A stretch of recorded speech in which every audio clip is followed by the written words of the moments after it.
आतिशी जी ने कोई 5-6 दिन पहले एक प्रेस कॉन्फ्रेंस में इस बात को कहा कि मुझे भारतीय जनता पार्टी से सैकड़ों करोड़ों मिलते हैं।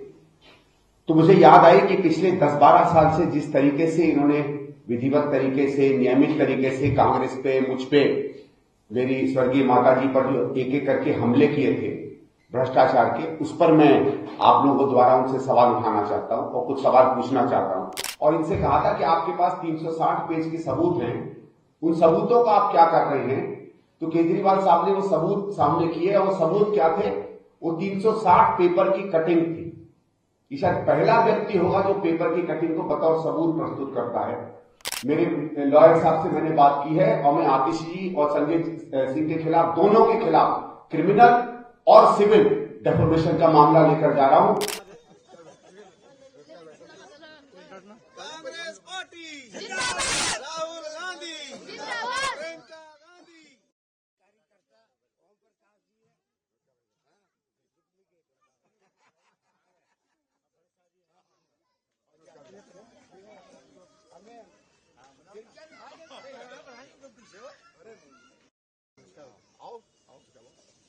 कहाँ इधर से ले, कहाँ इधर से चलो। अब हिंदी कहाँ गई? आओ आओ चलो चलो। धन्यवाद। मैं संदीप दीक्षित, पहले तो आप सबका बहुत बहुत धन्यवाद करता हूं कि एक शॉर्ट नोटिस पर ये प्रेस वार्ता बुलाई और आप लोग सब आए।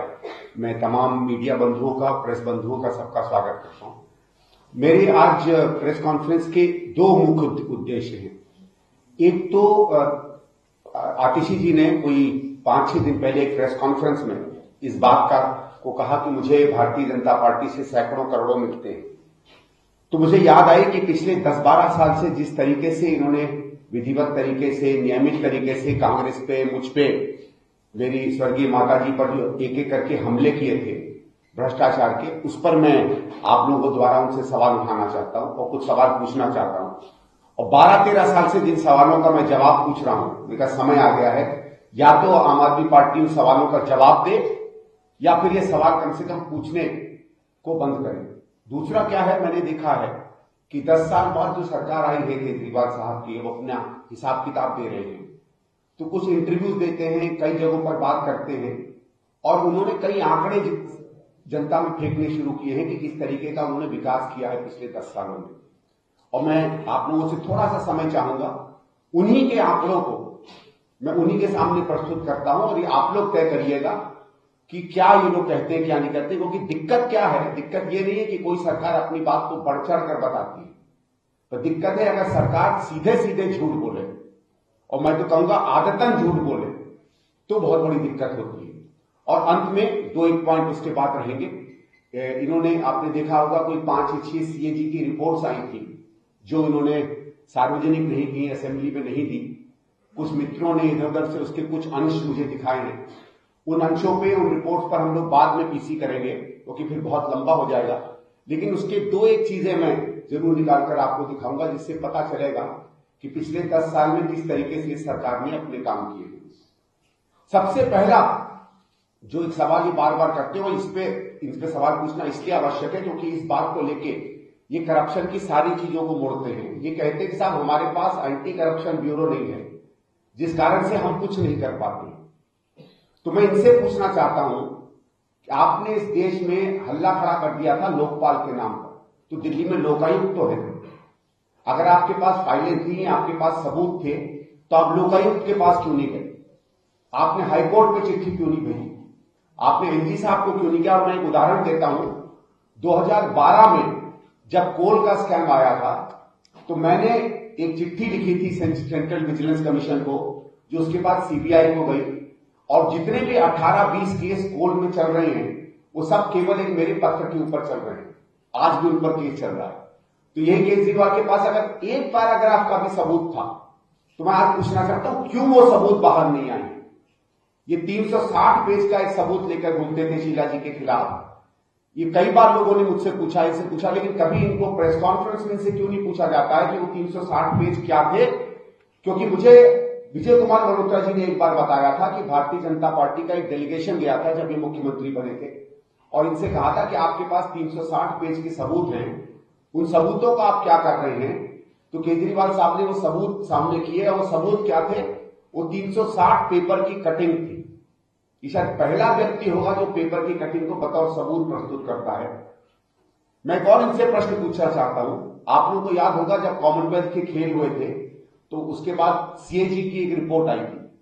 एक रिपोर्ट गई थी भारत सरकार में, जो भारत सरकार के लोकसभा की पब्लिक अकाउंट्स कमेटी को गई थी, और दूसरी रिपोर्ट स्टेट असेंबली में आई थी जो स्टेट की पब्लिक अकाउंट्स कमेटी को गई थी। उस कमेटी पे बातचीत हुई, वो कमेटी ने अपना काम पूरा नहीं किया, सरकार हट गई। उसके बाद 13 का चुनाव हुआ, फिर 15 का चुनाव हुआ। 67-70 में से शायद 67 विधायक लेकर ये लोग आए। स्वाभाविक है कि पब्लिक अकाउंट्स कमेटी में जितने सदस्य रहे होंगे, एक आध बीजेपी का छोड़ के बाकी सब आम आदमी पार्टी के रहे होंगे। पूछिए ना इनसे, पब्लिक अकाउंट्स कमेटी दिल्ली सरकार की उस सीएजी रिपोर्ट की रिपोर्ट कहां है? जिस सीएजी की रिपोर्ट, जिस कॉमनवेल्थ की रिपोर्ट पर ये हल्ला करते थे, उसकी एक्शन टेकन रिपोर्ट क्यों नहीं निकाली है दिल्ली सरकार ने? क्यों नहीं उन चीजों पर, उन मार्गों पर ये बात कहते हैं जिन बात पर ये बार बार इल्जाम लगा रहे थे? अभी 2 या 3 दिन पहले एक चैनल पे इन्हीं के एक वक्ता ने मुझसे कहा कि मेरे बिजनेस इंटरेस्ट है दिल्ली में। मैं आज नहीं, मैं 10 साल से इस पार्टी से कह रहा हूं, हिम्मत हो तो एक सबूत दीजिए ना। और मैं आप लोगों के माध्यम से कहता हूं, मुझे भी न्याय चाहिए, एक सबूत दिखाइए। पूरी दिल्ली में इन्होंने इस बात को फैलाया। मैं स्पष्ट करना चाहता हूं, आपने देखा होगा ये ऑरेंज रंग की जो बसें चलती हैं, पूरी दिल्ली में कहा गया है कि ऑरेंज रंग की बसें मेरी हैं। मैंने एक पत्र लिखा आज से 3-4 महीने पहले डिम्स को। मैंने कहा साहब, डिम्स में अगर मेरी बसें चलती हैं तो पिछले 10 साल में मुझे तो 1 रुपया किराया नहीं आया है। या तो मुझे किराया भेज दीजिए या स्पष्ट कर दीजिए बसें किसकी हैं। मेरे पास तो अभी तक डिम्स का जवाब नहीं आया। मैंने एलजी साहब को आज से 1-1.5 साल पहले पत्र लिखा और तमाम जो चीजें पब्लिक में चलती थी सबका उल्लेख करके कहा कि आप इन पे इंक्वायरी बिठाइए, क्योंकि मुझे किसी चीज का भय नहीं। मैंने एलजी साहब से रिक्वेस्ट की कि आप इंक्वायरी बिठाइए, और वो 8-10 चीजें जो कही जाती थी मेरे बारे में, सब मैंने स्पष्ट की कि एक भी अगर आपको सच मिले तो आप उसको नेशनलाइज कर दीजिएगा और मुझे जेल भेज दीजिएगा। एलजी साहब का भी उसके बाद कोई पत्र मेरे पास नहीं आया। मैं 1-2 और आपसे सवाल पूछता हूं और आपके द्वारा केजरीवाल जी से पूछता हूं। आपको याद होगा बिजली पर यह कहते थे कि बिजली में इसलिए रेट हाई है क्योंकि दिल्ली सरकार और बिजली कंपनियों के बीच में भ्रष्टाचार है। अगर भ्रष्टाचार था और फिर इन्होंने कहा था कि जब हम आएंगे तो बिजली की कंपनियों का जो एकाधिकार है उसको हम हटाएंगे। यानी आप बीएससीएस नहीं किसी से भी बिजली ले सकते हो, आप एनडीपीएल नहीं किसी से भी ले सकते हो। और दोनों कंपनियों को उन्होंने भ्रष्ट बताया था कि दिल्ली की सरकार कांग्रेस की सरकार के साथ उसका मेल जोल है। जब आपकी सरकार आई तो कहां गया वो मेल जोल? एक कंपनी बताइए, एक कदम बताइए जिसमें आपने इन कंपनियों पर एक भी सवाल उठाया हो। इन्होंने कहा था कि भ्रष्टाचार है जिस कारण से रेट हाई है।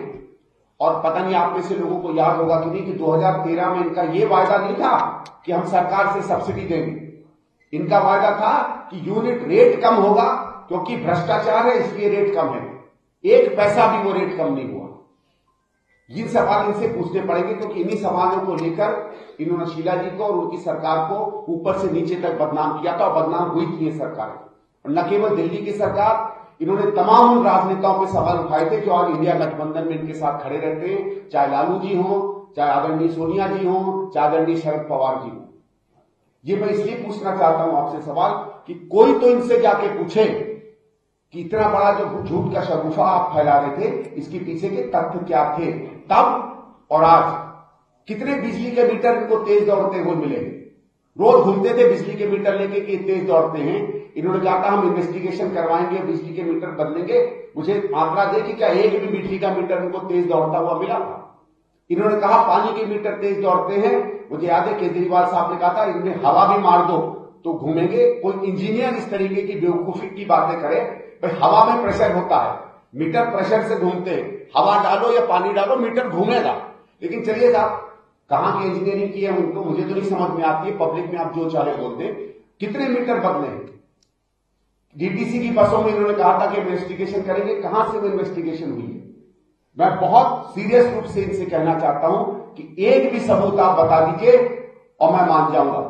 और इसीलिए मैं कहता हूं कि जब मुख्यमंत्री जी ने 3 दिन 4 दिन पहले कहा कि हम लोग करोड़ों रुपया भारतीय जनता पार्टी से ले रहे हैं, दुर्भाग्य से अगले दिन उसी शाम को आदरणीय मनमोहन सिंह जी की मृत्यु हो गई, तो हम लोग इस प्रेस कॉन्फ्रेंस को नहीं कर पाए। आज ही इस प्रेस कॉन्फ्रेंस के बाद मेरे लॉयर साहब से मैंने बात की है और मैं आतिश जी और संजय सिंह के खिलाफ, दोनों के खिलाफ क्रिमिनल और सिविल डेफोमेशन का मामला लेकर जा रहा हूं।